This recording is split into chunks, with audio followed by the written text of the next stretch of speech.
presentation here, the one that caused so much problems. Yeah. So I'll just give you a bit of background of like where this talk is coming from. So as Andrew mentioned, I just finished my dissertation, and so this is where it came from. But I'm also talking today to you as both an archivist and historian. And so bringing my experience of what I learned, trying to navigate an archive as a historian, also while I was doing it as an archivist, kind of with that hat on, kind of thinking like, what would I have done differently? Famous last words.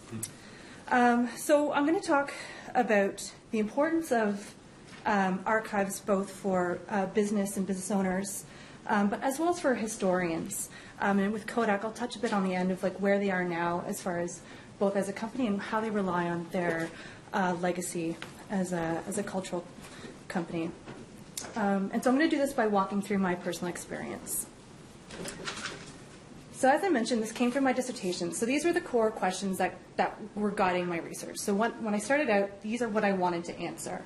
And I was asking these questions as a photo historian. So business history is a new sort of area for me. I came as a photo historian from the art history field. And so one of the things that really frustrated me as a photo historian was this lack of interest, and I shouldn't say interest, but just a reluctance to sort of excavate this idea of when we talk about photography, and we mention Kodak a lot, but we never sort of thought about it as a business. It was that Kodak introduced this camera and changed the industry. But I was always curious, like, well, why and how did it happen, and sort of what did it do to the existing industry that was there before? And so because I work at the archives, one of my duties, I've been there for 10 years, both in private, working with private acquisitions as well as government, is to answer specialized reference queries. And so a lot of times people were looking for guidance on, date ranges or why people were doing certain processes or photographing a certain way. And when we talk about Canadian photography, we're so reliant upon benchmarks that are established both in American and British histories. We don't have too much about Canada. And so that was sort of where I was coming from, was like trying from a practical purpose to be able to answer some of these from a Canadian perspective, but then also be able to flesh out some of these questions. And so, one of the big things I was trying to establish was that Kodak did not do this by themselves. And I'll keep revisiting this sort of theme as I go through.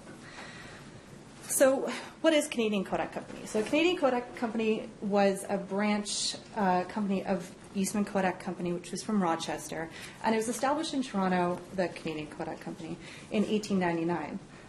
It was, like I said, it was a branch of the Rochester factory established by George Eastman in the early 1880s. Now, when it was set up in 1899 in Toronto, Eastman was doing it. He sent one of his managers from Rochester up, Palmer, his last name was Palmer, and he had him do a survey of the Canadian industry and was like, tell us what it's like. We're thinking of doing this. What's the story? And so when Eastman wrote to one of his senior managers in London at the time in 1899 explaining the decision to move to Canada, he summed it up in one sentence. Very simple. He said, the market in Canada is extremely small, but one which we feel we can dominate. And it was a sign of dominating. When they moved in, the plan was, from the very beginning, to dominate the Canadian industry. So again, I went back to, well, what did the industry look like before that caused them to think that they could come in and take it over? So to answer these questions, of course, I need to understand more about how the company grew, to understand what it did to the existing industry. So here's just an image of how quickly the company grew. So here it is in 1899. This is the building they occupied they quickly outgrew it. By 1901, they had to move to a larger premise. By 1918, you can see how large it's grown. So when you see it here, they've moved from when they were in this building here, they're primarily focused on repackaging or cutting or assembling parts that were imported from either the United States or England, and then selling them or distributing them to the Canadian market. But by 1918, they'd actually developed into manufacturing from the very early stages to the final finished product. So you would have had chemical labs, also starting to get into research and development, its own internal advertising. Everything was sort of in these large complexes. And being Kodak, so this building here, before here, Well, by 2009, this is what we're looking at. So again, sort of getting, how did this happen? How did this cycle happen? And what did it do to the Canadian photographic industry? So of course I went in as an archivist, was like, oh, there is a Kodak Archives. I will start there. And so this was at Ryerson. Ryerson acquired the Canadian Kodak Company's archive just as soon as I was finishing. So I did my MA here in photographic preservation and collections management right as soon as they were acquiring this. At the time, I wasn't as interested in Kodak as I am now. Kind of missed opportunity. But this is where it was. And so what happened, I was working in special collections when they were acquiring this, and so I was actually there and hearing the conversations of how they brought this material in. And so this was always in the back of my mind when I was working on it afterwards. I went in naive, I was like, oh, I will check the archive, you know, the mythical unicorn in the forest. Thought I'll be able to answer all my questions in the first stab. No. So although it did have an archive, what it primarily focused on, and again, this gets, I'll talk a little bit more about, is that it was dependent on who was there at the moment. So how it worked with Ryerson is that when the company decided that they were going to close the doors, they called, like Bob mentioned, you get these panicked phone calls. And so they called Ryerson's archive because of Image Arts Building in Toronto, because this is also in Toronto, and said, we're about to throw things in the dumpster. Either you show up or it's gone. And so my professor at the time, who brought in most of this material, got a truck, went over, and started being like, yes, yes, yes, yes.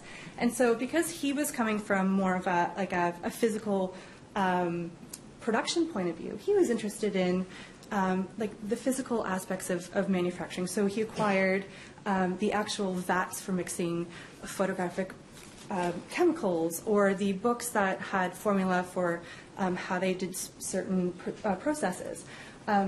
What wasn't on his radar was to think of like how the business was run and the business archive. Now, at the Toronto facility, they also had a small museum. So in a way, that also kind of caused an issue where they said, well, then we'll just take all of those records. But again, those records were created by the company Archivist with a different point of view. It was to tell the story of Kodak. And so I can get to that in a minute. So they acquired this, but what was in that archive were more PR types of materials. There's a large box of stuffed animals, things that you're like, why would someone take this? Wasn't of interest to me. Perhaps it's of interest to others. But point is, this was not where I was going to find my answers. So I had to kind of put on my archivist thinking cap and historian cap and say, where am I going to go next? So just to take a step here and say what exactly, when we talk about the Kodak camera, which comes into the Kodak story, what is it, for those of you who are not familiar? So Eastman's sort of enters the canon of photo history with this concept of the Kodak camera. He had been a businessman and been in the photographic industry before this, but this is sort of where he gets his claim and is sort of attributed to changing the flow of photographic history. So they developed this camera. He didn't invent it. He was part of the process of mass producing it. But he produced this camera, which you see right here. And it was a very simple box camera, and the idea is that you did not need to know anything about the photographic process to now take photographs.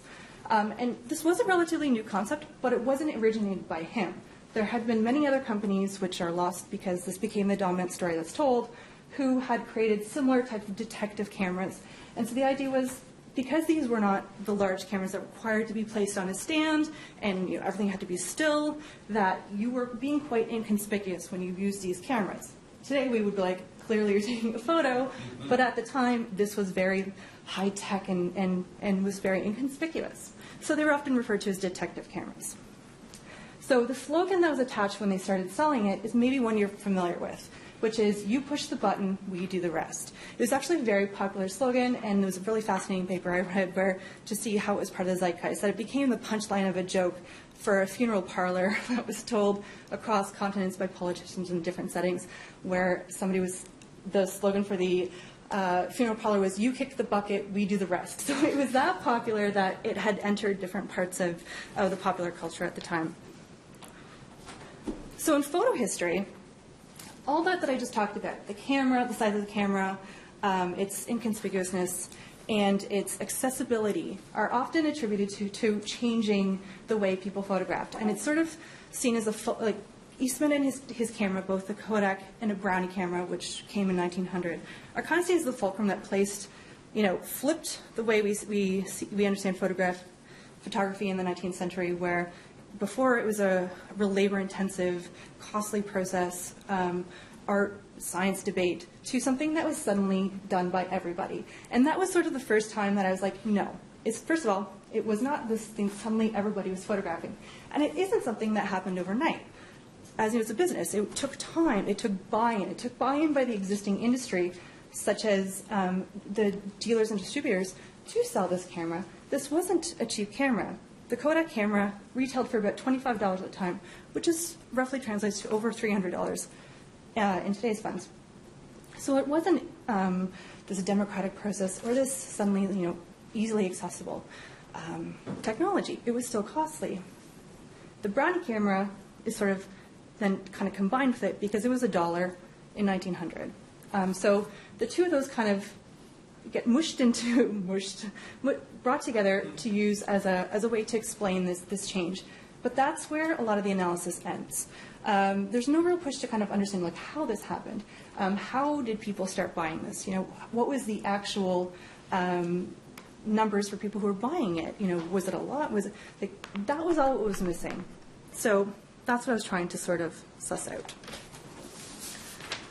And so, of course, these are just images to illustrate just the mass amount of work and industry and people that were behind something that seems so simple, that it's summarized in that slogan, if you push the button, you do the rest.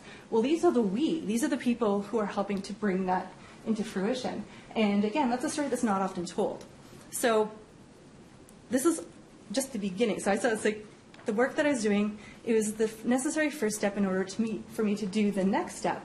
But the groundwork had to be laid in order for me to start doing this, and hopefully others. I'm hoping I can't do this alone.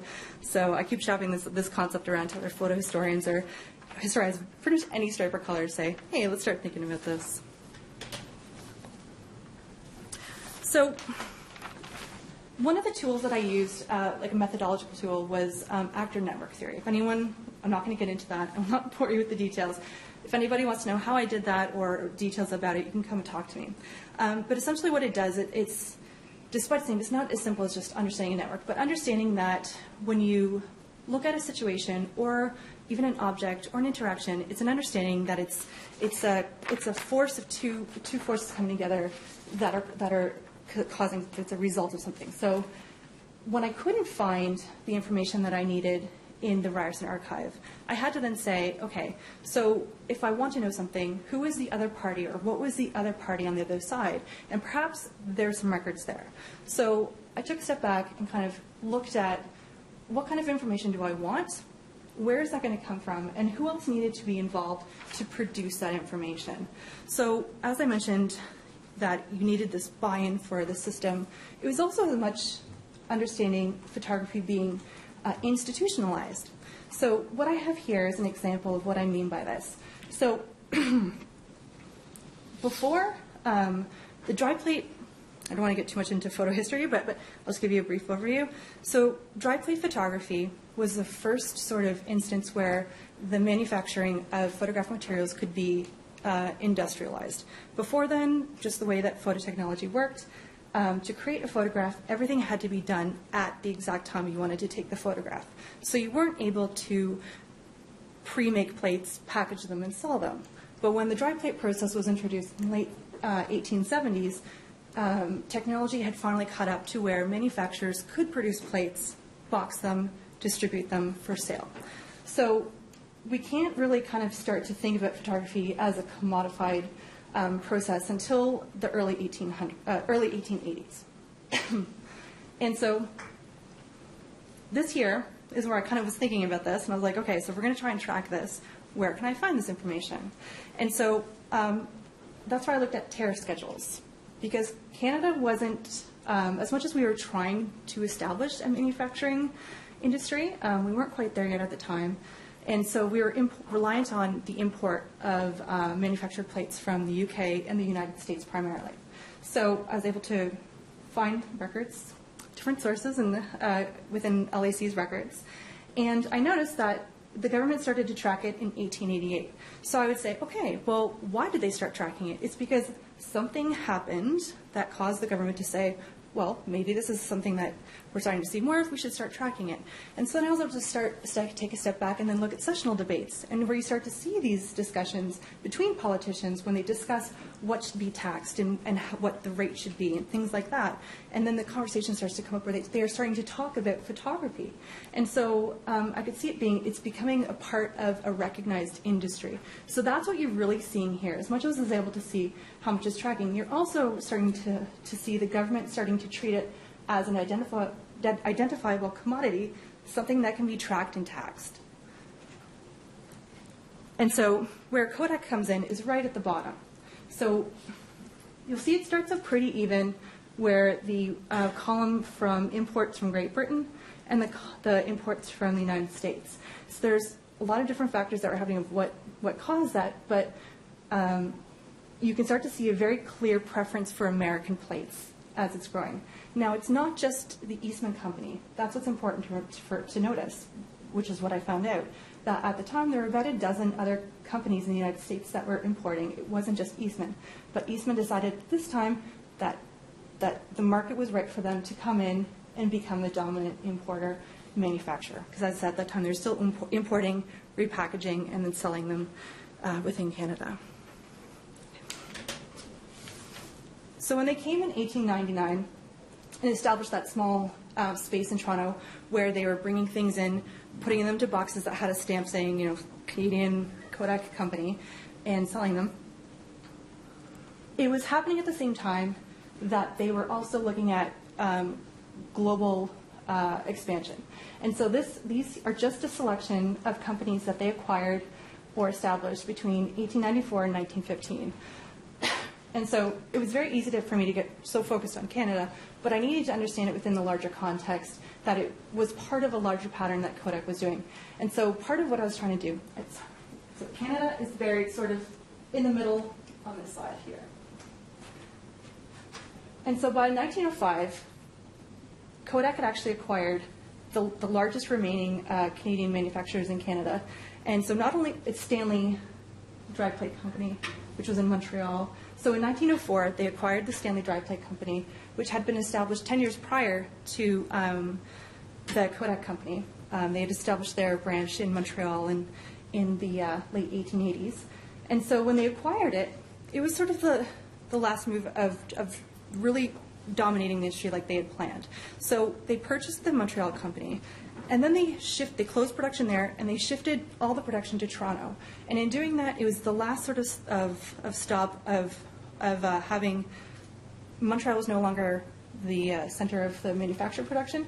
It was now Toronto, because it had been Montreal pretty much since the 1850s when Notman first set up his studio in Montreal, and it had stayed there until the final death blow in 1905 when they shut down Stanley and moved it.